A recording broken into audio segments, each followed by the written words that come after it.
এবং আমি ওনাদেরকে হেলাল হাফিজের একটা কবিতা পড়ে শোনাইছি। খামেরা তো দাগ হয় কিভাবে? এই যে ভাবি, দাগও যাবে রাগও যাবে, নিন চাকা সুপার হোয়াইট। কবিতাটা হচ্ছে, যার যেখানে জায়গা, ভোলায় ভালায় আর কথা দিয়া কতদিন ঠকাইবেন মানুষ, ভাবছেন অহনো তাদের হয় নাই হুশ, গোছায় গাছায় লন বেশি দিন পাইবেন না সময়, আলামত দেখতেছি মানুষেরই হই বই জয়।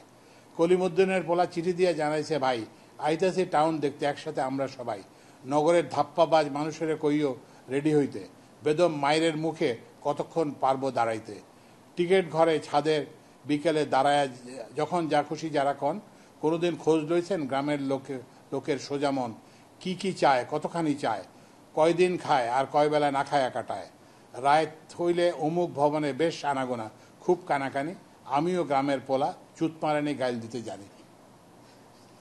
তো সুতরাং আমাদের জন্য খুব ভয়াবহ সময়। এই যে কতগুলো ছাত্র নামছে, আমরা পুলিশ, র্যাব, এপিসি, তারপর ট্যাঙ্ক, হেলিকপ্টার, কিছুই তো কাজ করে নাই।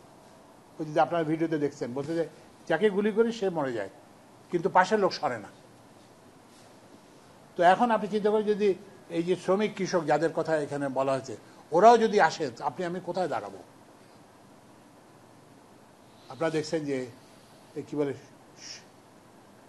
সেতু ভবন জ্বালাই দিছে। তো আমরা যদি এখন নিজেরা যদি আগের মতো ব্যবহার করি, তাহলে কিন্তু চলবে না। মানুষের যে প্রত্যাশা এটা, আর এখন হচ্ছে কি, আমাদের হাজার হাজার লোক দেখতেছে, চোখ দেখতেছে।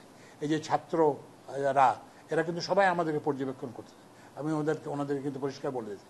আগে আপনি মনে করতেন যে আপনাকে সরকারের অফিসার আপনার বস দেখতেছে, এখন কিন্তু হাজার হাজার চোখ আপনাকে দেখতেছে। এই যে টিকিট কাউন্টারে কিন্তু এই যে ছাত্ররা দেখতেছে, এবং এগুলো করবে। তো এগুলো যদি আমরা কোনো রিয়েল না করতে পারি, আমি তো ব্যক্তিগতভাবে চলে যাব, কিন্তু আপনাদের জন্য ভয়াবহ পরিণত হবে। তো ওই জন্য এই যে আমাদের সবাইকে এই জনপ্রত্যাশাটাকে পূর্ণ করতে হবে।